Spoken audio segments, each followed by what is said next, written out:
Hello student, मैं आपका अपना डीएस गुरु और डीएस गुरु क्लासेज में आप सभी का स्वागत है। और आज हम नई एक्सरसाइज की शुरुआत करने जा रहे हैं। एक्सरसाइज 4 परीक्षा की दृष्टि से बहुत ही इम्पोर्टेंट है और इसमें से क्वेश्चन आते हैं द्विघात समीकरण। हमने इससे पहले पढ़ा था दो चर वाले रेखिक समीकरण। दो चर वाले रेखिक समीकरण में हमने चर और अचर इन सभी के बारे में बहुत अच्छी तरीके से पढ़ा था। आज हम बात करते हैं द्विघात समीकरण, जिसे क्वाड्रेटिक इक्वेशन। बहुत ही अच्छी है, लाजवाब है, आनंद आएगा पढ़ने के साथ में। तो सभी हम पढ़ते हैं द्विघात समीकरण। तो सबसे पहले इसमें दे रखा है द्विघात समीकरण है क्या, तो इसके बारे में हम थोड़ा डिटेल से जानकारी लेते हैं। द्विघात समीकरण, तो सबसे पहले द्विघात समीकरण कहते किसे हैं, किसकी बात कर रहा है? द्विघात समीकरण। क्या है द्विघात समीकरण? द्विघात समीकरण, तो द्विघात समीकरण क्या होता है कि एक ऐसा बीजीय व्यंजक, एक ऐसा बीजीय व्यंजक जिसमें चर की अधिकतम घात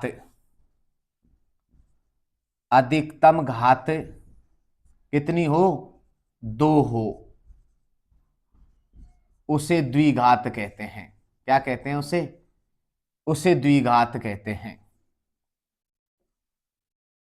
क्या कहा मैंने?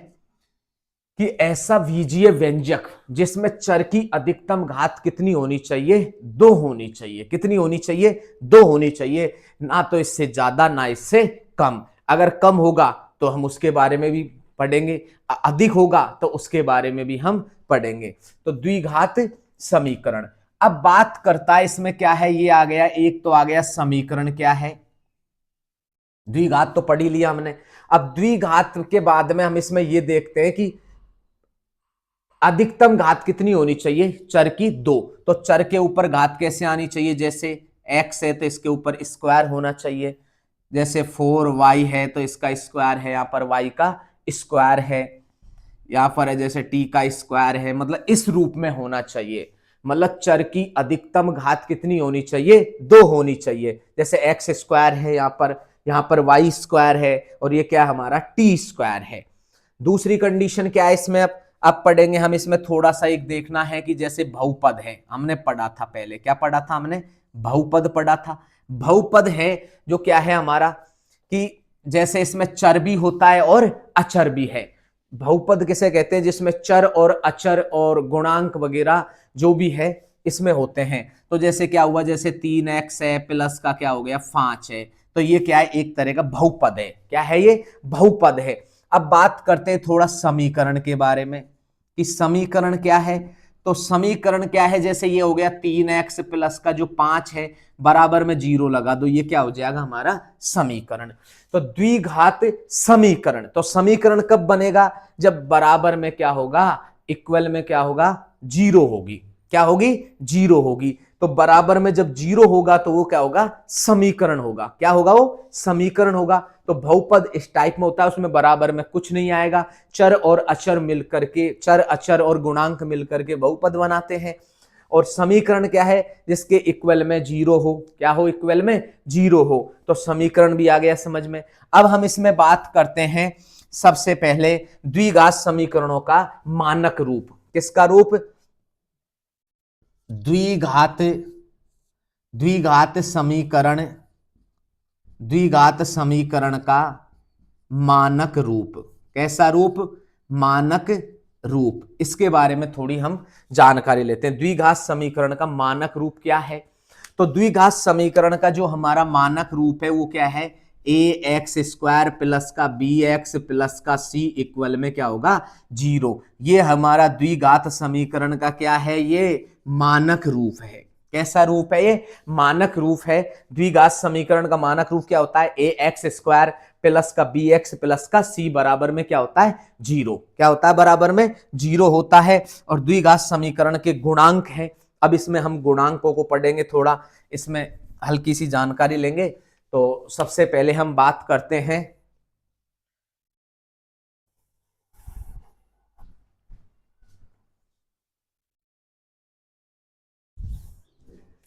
अब इसमें है, अगला है हमारा द्विघात समीकरण का मानक रूप। क्या है? द्विघात समीकरण का मानक रूप। अब इसे हम पढ़ते हैं इसमें। तो द्विघात समीकरण का जो मानक रूप है वो किस प्रकार से हमारा ए एक्स स्क्वायर प्लस का बी एक्स प्लस का सी बराबर में क्या होता है? 0। बराबर में क्या है? 0 है। ये हमारा क्या है? इसका मानक रूप है। द्विघात समीकरण का क्या है? ये मानक रूप है या द्विघात समीकरण का गुणांक। अब क्या होता है इसमें होता है जैसे क्या है? द्विघात समीकरण के गुणांक। क्या है इसमें क्या निकालेंगे? गुणांक। द्विघात समीकरण के गुणांक क्या क्या होते हैं? इसमें गुणांक है ए है, बी है और क्या है? सी है। इसके क्या है? ये जैसे गुणांक निकालेंगे इसमें द्विघात समीकरण के, इसमें द्विघात समीकरण के हम गुणांक निकालेंगे। तो सबसे पहले एक्स स्क्वायर का गुणांक क्या है हमारा? एक्स स्क्वायर का गुणांक क्या होता है? ए होता है। तो इसमें होता है जैसे एक्स स्क्वायर का गुणांक। एक्स स्क्वायर का गुणांक क्या होता है हमारा? ए होता है। दूसरा क्या है हमारा? एक्स का गुणांक क्या है? एक्स का गुणांक क्या है? बी है। और सी क्या है हमारा? सी है अचर पद। क्या है? अचर पद। सी क्या है? अचर पद। कौन सा है हमारा? सी है। तो द्विघात समीकरण के जो गुणांक होते हैं वो किस प्रकार से होते हैं? एक्स स्क्वायर का गुणांक क्या है? इसमें ए होता है। एक्स स्क्वायर का गुणांक ए होता है और एक्स का गुणांक बी होता है और अचर पद क्या होता है हमारा? सी होता है। अब इसमें हम कुछ बातों को ध्यान रखेंगे, इंपॉर्टेंट बातें हैं, उनको हमें क्या करना है? इसमें ध्यान रखना है। अब सबसे पहले तो बताओ एक्स क्या है? नंबर फर्स्ट पर है, पहला पॉइंट है एक्स एक क्या है? चर राशि है। चर राशि है। इसमें एक्स क्या है? एक चर राशि है। ये जो एक्स है, ये इधर भी एक्स है, इधर भी एक्स है, ये क्या है? इसमें एक चर राशि है। कैसी राशि है? चर राशि है। सेकंड क्या है? ए बी सी क्या है? ये वास्तविक संख्या है। कैसी संख्या है? ये वास्तविक संख्या है। कुछ भी हो सकता है इनका मान। ए का मान जैसे 1 2 3 4 5 6 7 8 कुछ भी हो सकता है। बी का मान 5 6 माइनस का 2 माइनस का 1, क्योंकि वास्तविक संख्या में सभी संख्या आती हैं। ठीक है, तो ए बी सी वास्तविक संख्या है। कैसी संख्या है? ये वास्तविक संख्या है। तीसरा नंबर का पॉइंट पे क्या है कि ए नॉट इक्वल टू 0, क्योंकि ए का मान कभी भी शून्य नहीं होगा। शून्य नहीं होगा। अगर ऐसा हुआ तो वह रेखिक समीकरण होगा। क्या होगा? क्या होगा वो? तो वह क्या होगा? ए बराबर 0 होने पर, इसमें क्या होगा? रेखिक समीकरण। तो ऐसा नहीं होगा जब ए का मान कभी भी शून्य नहीं होगा। इतना ही लिखो, अगले पॉइंट में लिखेंगे हम इस बात को। ठीक है, तो क्या लिखा इसमें हमने? पहला कि ए नॉट इक्वल टू 0, मतलब ए का मान कभी भी शून्य नहीं होगा, क्योंकि द्विघात समीकरण है तो इसमें कभी भी ए का मान 0 नहीं होगा हर स्थिति में। तो क्वेश्चन आ जाए जैसे ए का मान 0 कब नहीं होता? तो कब नहीं होता ए का मान? क्योंकि ए नॉट इक्वल टू 0 किस में नहीं होता? द्विघात समीकरण में ए नॉट इक्वल टू 0, ए का मान कभी भी शून्य नहीं होता है। नेक्स्ट कंडीशन क्या है? 4 पॉइंट, चौथा नंबर का पॉइंट क्या है हमारा? क्या है? बी वह सी का मान कुछ भी हो सकता है। कुछ भी हो सकता है। इसका मान तो कुछ भी हो सकता है। बी और सी का मान कुछ भी हो सकता है। बी का मान 0 हो सकता है, सी का मान 0 हो सकता है, कोई दिक्कत नहीं है। लेकिन ए नॉट इक्वल टू 0, ए का मान 0 नहीं होना चाहिए हर स्थिति में। तो हमने क्या पढ़ा? द्विघात समीकरण क्या होता है? द्विघात क्या होता है? जिसके अंदर चर की अधिकतम घात 2 हो उसे द्विघात समीकरण कहते हैं। दूसरी कंडीशन क्या है, द्विघात समीकरण का मानक रूप क्या होता है, A X square plus B X plus का सी बराबर में क्या होता है, 0। क्या है द्विघात समीकरण के गुणांक, क्या है कि एक्स स्क्वायर का गुणांक ए होता है और एक्स का गुणांक बी होता है, सी क्या है, एक अचर पद है, ये ध्यान रखना है हमें। एक्स एक्स का चर राशि है, एक्स क्या है, चर राशि है। कैसी राशि है, एक्स एक चर राशि है। दूसरी है ए बी सी वास्तविक संख्या है, ए बी सी कैसी संख्या है, वास्तविक संख्या, इनका मान 0 1 1 0 से लेके अनंत तक कुछ भी हो सकता है। वास्तविक संख्याओं में कैसी होती है, परिमेय संख्या भी आती है और अपरिमेय संख्या भी आती है। तो परिमेय संख्या क्या है, हमारी सभी संख्या है, जैसे नेचुरल नंबर है, वॉल नंबर है, ठीक है, इस तरह से काफी सभी संख्या होती हैं जो आती हैं। तो ए नॉट इक्वल टू 0, ए का मान कभी भी शून्य नहीं होगा, ए का मान कभी भी 0 नहीं होगा। बी व सी का मान कुछ भी हो सकता है, बी और सी का मान कुछ भी हो सकता है, ये तो ये ध्यान रखना है। उसके बाद में अगला पढ़ेंगे हम द्विघात समीकरण का मानक रूप के बाद में नेक्स्ट कंडीशन में पढ़ेंगे इसमें।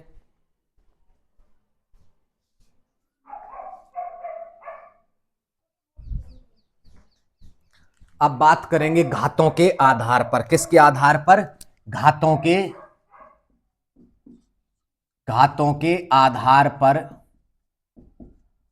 आधार पर समीकरणों के प्रकार, घातों के आधार पर समीकरणों के प्रकार। नंबर फर्स्ट पे बात करेंगे क्या है, रेखिक समीकरण, क्योंकि इसकी आवश्यकता पड़ेगी। रेखिक समीकरण घातों के आधार पर, क्योंकि एक्सरसाइज जो हमारी है 4.1 वो इसी पॉइंट पर आधारित है। एक्सरसाइज कौन सी, हमारी एक्सरसाइज 4.1 इसी घातों के आधार पर ही है। तो हमें ध्यान रखना है रेखिक समीकरण क्या होता है, जिसमें चर की अधिकतम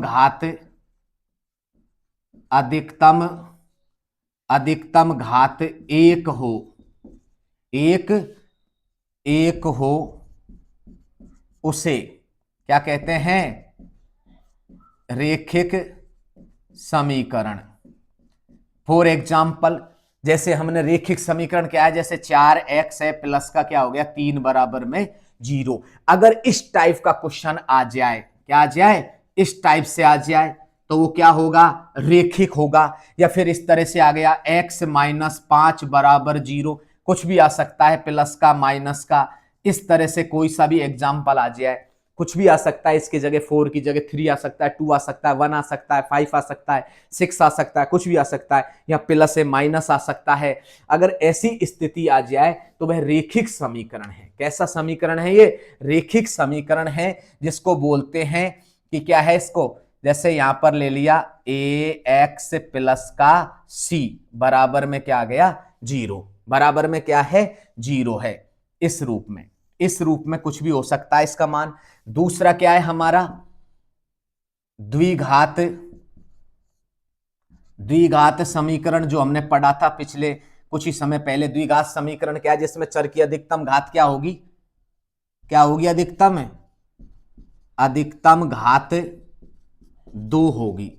कितनी होगी, 2 होगी। जैसे ए एक्स स्क्वायर प्लस का बी एक्स प्लस का सी बराबर में 0। अगर इस रूप में अगर हो, इस रूप में जैसे ही आ जाए तो हमें ध्यान रखना है, इस रूप में अगर आ जाए तो हम इसमें क्या लिखेंगे, द्विघात समीकरण। कैसा समीकरण है ये, द्विघात समीकरण होगा। मतलब इसमें कुछ भी हो सकता है, जैसे 4x स्क्वायर है प्लस का 3 भी हो सकता है, कोई दिक्कत नहीं है। यहां पर b का मान 0 हो सकता है, bx कुछ भी हो या मत हो, कोई दिक्कत नहीं। यहां पर x स्क्वायर होना चाहिए, बस ये ध्यान रखना है, y स्क्वायर होना चाहिए, x स्क्वायर होना चाहिए, कुछ भी हो सकता है इस तरह से। फॉर एग्जाम्पल और ले लो, जैसे एक्स स्क्वायर प्लस का 3x प्लस का 4, इस तरह से कुछ भी हो सकता है, कोई सा भी एग्जाम्पल हो सकता है, जिसे द्विघात समीकरण कहते हैं। अब नेक्स्ट बात करते हैं हम इसमें त्रिघात समीकरण की। कौन से की बात करते हैं, त्रिघात समीकरण। तो क्या है अगला?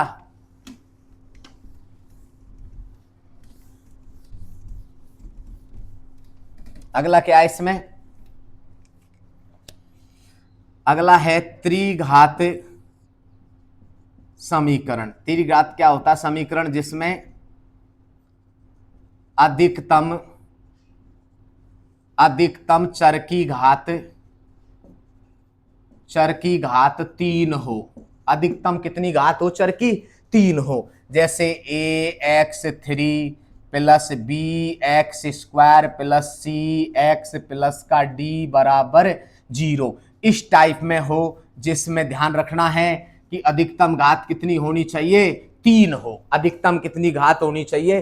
3 अधिकतम घात होगी, त्रिघात होगी। जिसमें एक घात होगी रेखिक होगा, जिसमें दो घात होगी द्विघात होगा, जिसमें त्रिघात होगी वो त्रिघात होगी, क्योंकि इसमें यहां तक ये त्रिघात तक ही वो दे रखा है। अब हम बात करते हैं कुछ सर्व समीकाओं की। क्या है? कुछ सर्व समीकाएं। तो क्या है? कुछ महत्वपूर्ण सर्व समीकाएं। कुछ महत्वपूर्ण सर्व समीकाओं के बारे में क्या करते हैं हम इसमें बात करते हैं। तो महत्वपूर्ण सर्व समीकाओं में नंबर फर्स्ट पर क्या है? ये आगे भी काम आएंगी। ये जो हमारे एक्सरसाइज है 6 है, 7 है, 8 है, जिसमें बोलते हैं त्रिकोणमिति है, उसमें काफी एक्सरसाइजों में ये काम आने वाली हैं सर्व समीकाएं। इन्हें याद रखना, ये काम आएंगी आगे। तो सर्व समीकाओं में पहले क्या है? a प्लस बी का होल स्क्वायर क्या होता है? a² प्लस का 2ab प्लस का b², पहली सर्व समीका। दूसरी क्या है? a माइनस बी का होल स्क्वायर, a² माइनस का 2ab प्लस का b²। तीसरी क्या है? a प्लस का b इसकी पावर 3, तो क्या होता है? a की cube plus 3a² b plus 3ab² plus b की पावर 3। ये हो गया 4। कौन सी सर्व समीका है? a² minus b², a² minus क्या होता है? b², क्या होती है ये? a प्लस का b और a माइनस का b। पांचवी सर्व समीका क्या है हमारी? जो पांचवी सर्व समीका है वो है a की क्यूब माइनस b की क्यूब। क्या होता है? a माइनस b है और a² प्लस का ab प्लस का b²। ये ध्यान रखना है। दूसरी छठी सर्व समीका क्या है? a की क्यूब प्लस b की क्यूब। ये क्या होती है? एक बार प्लस बार ये प्लस लेंगे और a² माइनस ab प्लस का b²।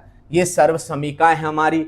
ये सबसे ज्यादा काम आने वाली ये वाली सर्व समीका, ये और सबसे ज्यादा ये सर्व समीका तो बहुत ज्यादा काम आएंगी। ये हमारी 8वीं एक्सरसाइज है, उसमें ये सर्व समीका काम आएंगी। तो ये याद रखना, ये कुछ सर्व समीकाएं, इनके माध्यम से हम कुछ क्वेश्चनों को डायरेक्ट भी हल करेंगे और इनके माध्यम से भी हल करेंगे। तो इन्हें याद करना है विशेषकर, ठीक है? तो इसका स्क्रीनशॉट ले लो।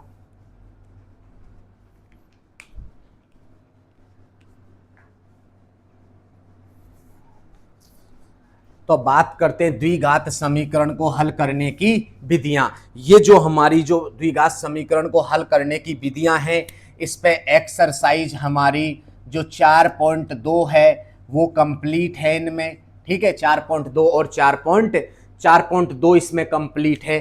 किसमें है? द्विघात समीकरण को हल करने की विधियां। हमने सबसे पहले पढ़ा था 4.1 एक्सरसाइज किस पर आधारित थी?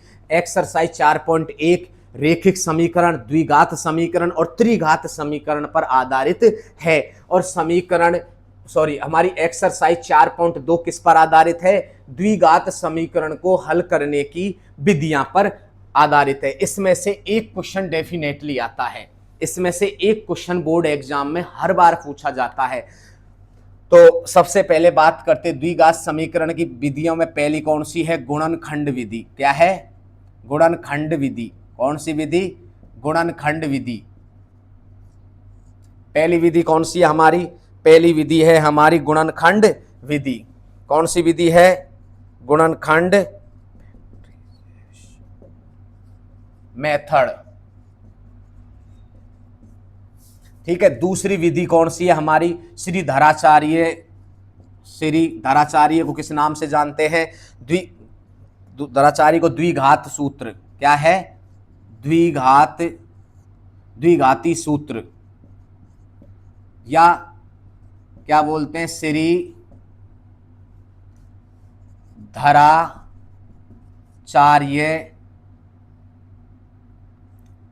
श्रीधराचार्य सूत्र। तो इसमें हमारे द्विघात समीकरण को हल करने की विधियों में दो ही विधियां हैं। पहले नंबर पर है गुणनखंड विधि और दूसरे नंबर पर है द्विघात सूत्र या श्रीधराचार्य विधि। क्या है? द्विघात सूत्र या श्रीधराचार्य सूत्र। ठीक है, तो गुणनखंड विधि इंपॉर्टेंट है, अच्छी है और बहुत ही अच्छा क्वेश्चन होंगे, बहुत ही आनंद आएगा पढ़ने में। गुणनखंड विधि जो हमने कक्षा 8th में पढ़ी थी, 9th में पढ़ी है और आगे आज पढ़ेंगे। और दूसरी है द्विघाती सूत्र। कौन सा है? द्विघाती सूत्र भी बोल सकते हैं इसको, द्विघात सूत्र भी बोल सकते हैं, इसे श्रीधराचार्य सूत्र भी बोल सकते हैं। उसके बाद में हमारा नेक्स्ट है जो एक्सरसाइज हमारी 4.3 है, वो किस पर आधारित है? वो है मूलों की प्रकृति। किस पर आधारित है?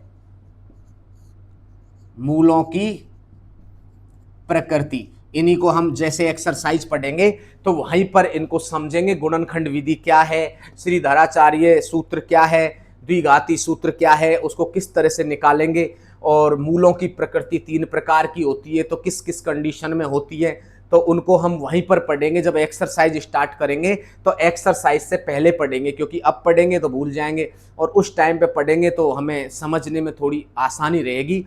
तो आज के लिए इतना ही काफ़ी है। द्विघात समीकरण का जो बेसिक कॉन्सेप्ट था वो हमारा आज क्लियर हुआ। अब हम नेक्स्ट वीडियो में हम एक्सरसाइज 4.1 के उदाहरण और क्वेश्चनों को हल करेंगे।